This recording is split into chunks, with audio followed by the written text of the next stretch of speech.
નમસ્કાર મિત્રો, સ્વાગત છે ફરી એકવાર તમારી યુટ્યુબ ચેનલ ગુજરાતી સાહિત્ય વિદ નિકુંજ યુટ્યુબ ચેનલમાં. હું નિકુંજ પરમાર આપ સૌનું તહે દિલ સ્વાગત કરું છું મિત્રો. તો આજના વિડીયોમાં આપણે વાત કરવાના છીએ પેન્શનો માટે પેન્શન અને ગ્રેજ્યુટીના નિયમો મોટો ફેરફાર. પેન્શનો માટે ખાસ જાણવા યોગ્ય માહિતી. તો મિત્રો, તમે પેન્શન ધારક છો તો તમારા માટે આજનો પેન્શન અને ગ્રેજ્યુટી લઈને મહત્ત્વની અપડેટ આપવામાં આવી છે. આ જ તારીખ થઈ મિત્રો 25/6/2026ના રોજ બુધવારના રોજ મિત્રો પેન્શનો માટે લેટેસ્ટ અપડેટ લઈને આવી છું. તો વિડીયો શરૂ કરતાં પહેલાં જે આપણી વોટ્સઅપ ચેનલ છે, ટેલિગ્રામ બંને છે, લિંક ડિસ્ક્રિપ્શનમાં મૂકું છું, અવશ્ય જોઈન થઈ જજો. તમને આ ચેનલ પર સરકારી કર્મચારી, નિવૃત્ત કર્મચારી, પેન્શન ધારક બાબતે પગાર, પેન્શન, ડીએ, ડીઆર, એચઆરએ અન્યના કોઈપણ અપડેટ આવે હરેક અપડેટ આપણી ચેનલ પર પ્રોવાઈડ કરવામાં આવશે. તો આપણી આ ચેનલને સબસ્ક્રાઈબ કરીને વિડીયોને લાઇક કરવાનું ભૂલશો નહીં. સાથે સાથે તમે જાણો છો પેન્શન ધારક છો, તમે પેન્શન દર મહિને તમારા પેન્શન તમારા ખાતામાં આવે છે. તો મિત્રો, તમને આ ચેનલ પર દર મહિનાની છેલ્લી તારીખે વિડીયો બનાવીને જાણ કરવામાં આવે છે કે તમને તે મહિનાનું પેન્શન તમારા ખાતામાં કેટલું જમા થશે.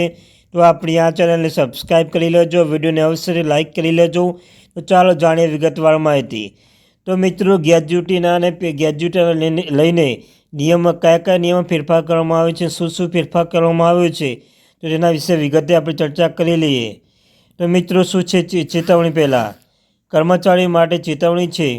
સરકારના નવા આદેશના કર્મચારીઓના સાવધાનીપૂર્વક કામ કરવાની ચેતવણી પણ આપવામાં આવે છે. નહીં તો ગ્રેજ્યુટી અને ગ્રેજ્યુટીની પેન્શન નિયમો 2025 માટેના પૈસા બંધ કરવામાં આવશે. જો કોઈ કર્મચારી પોતાના કાર્યક્ષેત્રમાં બેદરકારી દાખવશે તો તેની સામે કડક કાર્યવાહી કરવામાં આવશે મિત્રો. ત્યારબાદ આ સ્થિતિમાં કર્મચારીઓ માટે કાર્યવાહી કરવામાં આવશે. સરકારની સૂચના મુજબ જો કોઈ કેન્દ્રીય કર્મચારી નોકરી દરમિયાન ગંભીર ગુનામાં અથવા બેદરકારી દોષિત સાબિત થાય છે તો તે નિવૃત્તિ પછી ગ્રેજ્યુટી અને પેન્શન મેળવવા માટે હકદાર રહેશે નહીં. સરકારે તમામ પેન્શન અને ગ્રેજ્યુટીને આંશિક અથવા સંપૂર્ણપણે બંધ કરી શકે છે મિત્રો. પેન્શન અને ગ્રેજ્યુટી બંધ કરવાનો નિર્ણય કોણ લેશે? દરેક કર્મચારીઓને નિયમન કરવા માટે કોઈને કોઈ સત્તા હોય છે.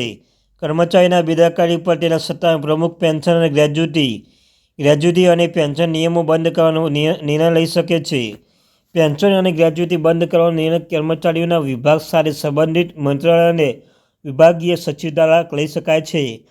જો કોઈ કર્મચારી સરકારી કર્મચારી સમાચાર સામે તેના કાર્યકાળ દરમિયાન કોઈ વિભાગીય અથવા ન્યાયિક કાર્યવાહી કરવામાં આવી હોય તો સંબંધિત અધિકારીની જાણ કરવાની રહેશે અને અધિકારી આ બાબતે ઉચ્ચ સ્તરે સુધી પણ લઈ જઈ શકે છે. પેન્શન અને ગ્રેજ્યુટીના વસૂલાત માટેના નિયમો પણ નક્કી કરવામાં આવે છે. ઘણા કર્મચારી એવું પણ વિચારે છે કે એકવાર પેન્શન સાથે ગ્રેજ્યુટી પૈસા લીધા પછીથી કોઈ કાર્યવાહી કરી શકાતી નથી, પરંતુ તેમના વિચાર પણ ખોટો છે. સરકાર આ પૈસા પછીથી વસૂલ કરી શકે છે. ગ્રેજ્યુટી પેન્શન વસૂલાત નિયમોમાં જો કર્મચારી દોષિત ઠરે છે તો પેન્શન અને ગ્રેજ્યુટીના પૈસા પણ વસૂલ કરી શકાય છે મિત્રો. કરાર પર કામ કરતા કર્મચારીઓ સામે પણ કાર્યવાહી કરવામાં આવશે. આ નિયમ નિવૃત્ત કર્મચારી પર લાગુ પડશે જેઓ કરાર પર કાર્યરત છે. કેન્દ્ર સરકારના તમામ સરકારી મિત્રો.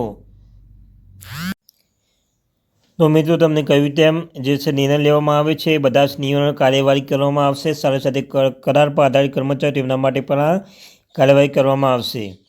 કર્મચારીના ગ્રેજ્યુટી પેન્શન નવા પેન્શન નિયમ રોકવાનો આદેશ યુપીએસસીની સલાહ લીધા વિના જારી કરાવી શકાતો નથી. સૌપ્રથમ કર્મચારીની બેદરકારી ગંભીર ગુનો માટે દોષિત થવો જરૂરી છે. આ પછી કાર્યવાહી કરી શકાય છે. પેન્શન ગ્રેજ્યુટી પેન્શન માટે નિયમ બંધ કરવાનો આદેશ આપવામાં આવે છે. સંબંધિત અધિકારી કોઈપણ સંજોગોમાં યુનિયન પબ્લિક સર્વિસ કમિશન યુપીએસસીનું સૂચન લેવું પડશે. જે કર્મચારી લઘુત્તમ પેન્શન 9,000 રૂપિયા લઘુત્તમ પેન્શન તેમનું પેન્શન બંધ કરી શકાય છે. તો મિત્રો, આ તે આજની મહત્ત્વની પૂર્ણ અપડેટ.